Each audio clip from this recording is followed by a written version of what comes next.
দূরে কোথাও বেড়াতে যাওয়ার সময় ট্রেন জার্নি বেশ আনন্দদায়ক।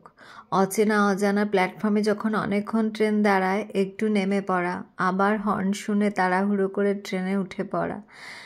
আর ট্রেনে নানা রকম হকার তাদের জিনিসপত্র বিক্রি করার যে ছন্দ, কবিতা, কথা বলার ধরন, সেগুলো বেশ আনন্দদায়ক।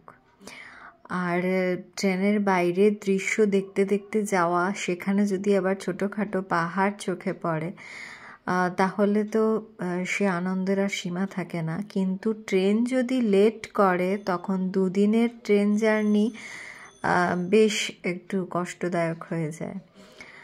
তো এটা সরাইঘাট এক্সপ্রেস, হাওড়া থেকে ছাড়ার কথা ঠিক 4টের সময়, 4:05 নাগাদ ছাড়ে। কিন্তু আমাদের ট্রেনটা আগে থেকেই আমরা জেনে গিয়েছিলাম 2 ঘন্টা লেট থাকবে, সেই অনুযায়ী বাড়ি থেকে বেরিয়েছি। 6:25-এ ছেড়েছে ট্রেনটা বিকেলবেলায়। কিন্তু সেটা কামাখ্যা স্টেশনে ঢুকতেও অনেক দেরি করেছে। আর এই যে এটা হচ্ছে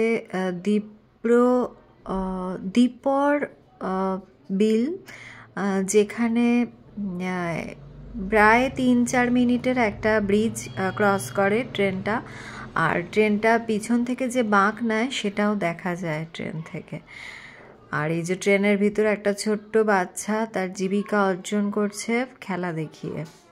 কামাখ্যা প্ল্যাটফর্মে পৌঁছালাম প্রায় 2:55। তারপর কামাখ্যা মন্দিরের গায়েই আমাদের হোটেল। সেখানে লাগেজ রেখে খুব তাড়াতাড়ি অল্প সময়ের মধ্যে রেডি হয়ে রওনা দিলাম উমানাথ টেম্পলের উদ্দেশ্যে। তাড়াহুড়ো এই কারণেই করতে হয়েছে, কারণ বিকাল 4টের মধ্যে উমানাথ টেম্পলে যাওয়ার যে লঞ্চ, বোট, নৌকা যাই বলেন, খেয়াঘাট বন্ধ হয়ে যায়। আর 3:30-র মধ্যে সরকারি লঞ্চ বন্ধ হয়ে যায়। সরকারি লঞ্চে গেলে 40 টাকা লাগে, আর বেসরকারি লঞ্চে বা বোটে গেলে 200 টাকায় পারাপার করতে হয়, অথবা 400 টাকায় পারাপার করতে হয়। আমরা 200 টাকার লঞ্চ পেয়ে গেছি। আর এটা হচ্ছে ব্রহ্মপুত্র নদ। আমরা ব্রহ্মপুত্র নদের ওপর দিয়ে চলেছি উমানাথ টেম্পলে। আর উমানাথ টেম্পলের ভিতরে যত ছোট বড় মন্দির রয়েছে, বা বাইরে দেখবেন প্রচুর শিব ঠাকুরের মূর্তি রয়েছে, শিব ঠাকুর রয়েছেন প্রত্যেক জায়গায়। কিন্তু মেন যে মন্দির, যেখানে উমানাথ ভগবানের পুজো নিবেদন করা হয়, সেখানে আমাদের পুজো দেওয়ার মতো সময় হাতে ছিল না। বিশাল লম্বা লাইন ছিল, যেখানে পুজো দিতে গেলে প্রায় 2 ঘন্টা আরও লেগে যেত, 6টা বেজে যেত ফিরতে।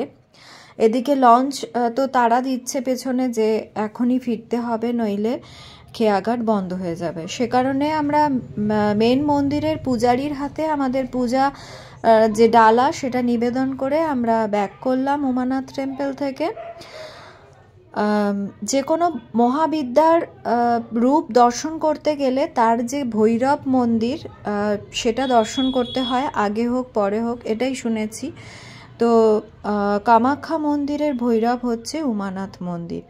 তাই প্রথম দিন উমানাথ মন্দির দর্শন করে হোটেলে ফিরলাম।